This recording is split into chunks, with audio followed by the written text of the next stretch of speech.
The rush to the border. Another 2 caravans now are pouring up. Mexico could stop them so easy. And you know what? If they don't, it's going to cost them a hell of a lot of money, honestly. Because they could do it so easy. So easy. And if they don't, and I'm telling you right now, we will close the damn border. President Trump saying he will not hesitate to close the southern border as the crisis continues to grow on the border. Homeland Security Secretary Nielsen just sending a letter to Congress urging them to act immediately to address the dire situation at the border. Joining me now is former U.S. Army Intel and Special Operations soldier Brett Velakovich. Excuse me, Brett, for your last name, for insulting it. I hope I didn't mess it up too much. We have seen so far the situation just get worse and worse virtually every day, and yet no help at all from Mexico, no help at all from the Central American countries who the president keeps reminding us are getting millions and millions of dollars from the United States. What should we do? Well, David, based on the numbers that I'm seeing, which is clearly showing that we're being overwhelmed, we may absolutely have to shut down this border. I mean, David, we are being overrun. We are being overrun along the southern border. And as a former military guy, when I look at these numbers of migrants being captured, I feel like I'm on a military base overseas being overrun by the enemy. And then congressional Dems who are sitting there attacking the president, not letting him take action, are the ones surrendering to it, right, waving the white flag, just letting them come in and watching everything crumble around us that we built so hard. I mean, this is no longer about the morality of it all, the right versus wrong. This is not about protecting other countries' citizens. This is about protecting American citizens, and we've got to do something about it before it's too late. Well, specifically to your point about Democrats just kind of throwing, it's worse than throwing up their arms saying, you know, we don't know what to do about it. They're saying there's no problem at the border. Beto O'Rourke said that recently. Let's play the tape. We do not need any walls. $30 billion, 2,000 miles long, 30 feet high, that will not be built on the international boundary line, which is the center line of the Rio Grande River. That wall will be built well into the interior, on someone's ranch, someone else's farm, someone else's home. You and I will be forced to take their property to solve a problem that we do not have. This is criminally irresponsible to solve a problem that we do not have. I mean, it's a crisis. It's not a problem, and they are just refusing to admit it.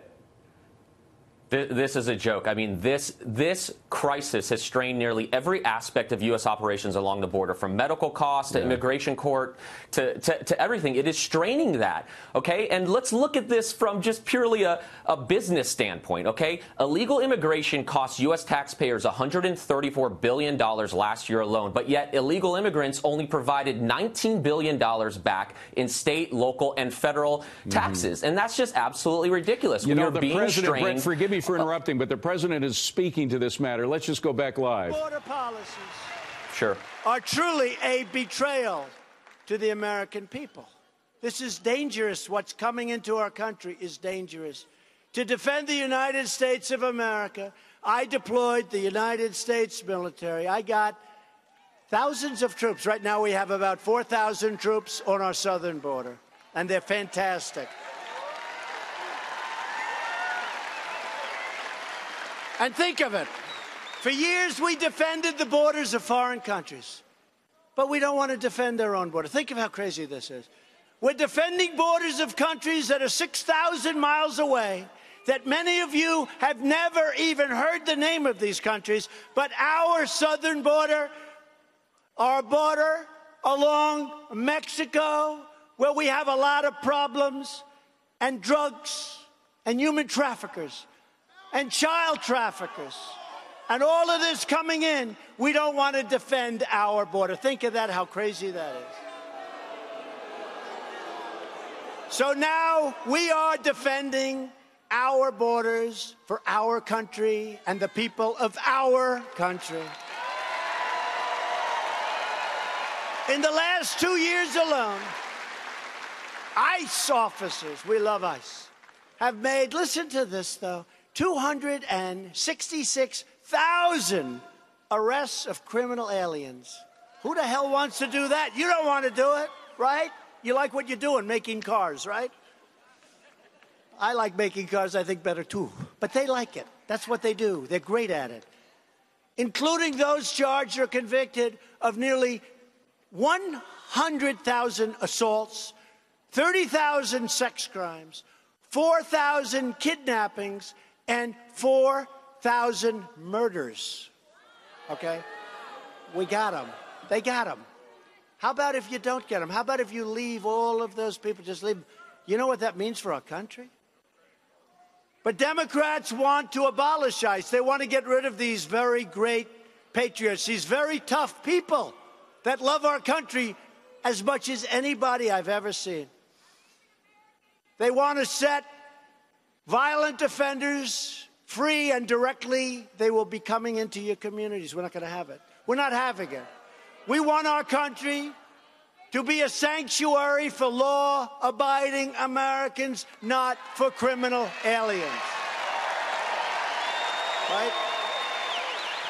So, Brett, there you have the president making a very clear distinction between those who favor sanctuary cities, the release of known violent predators, and what he is doing in terms of locking these people up. Don't you think voters in 2020 are going to choose the latter?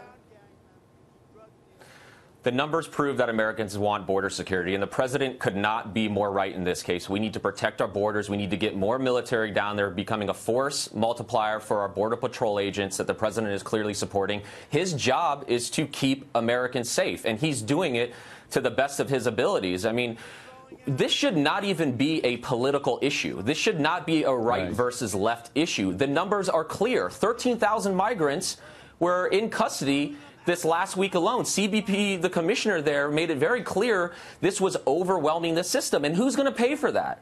This is a burden on everybody. We can't pay for this if this system is being overwhelmed. And not to mention the illegal immigrants themselves are not safe. Well, and as I've said before, they can't be provided with proper housing and food. The amount of money that all this is going to cost is going to dwarf the $5 billion that the president was asking for to build the wall. And I mean, it's just absolutely clear what has to be done. Brett Velikovich, thank you so much for being here. Good to see you.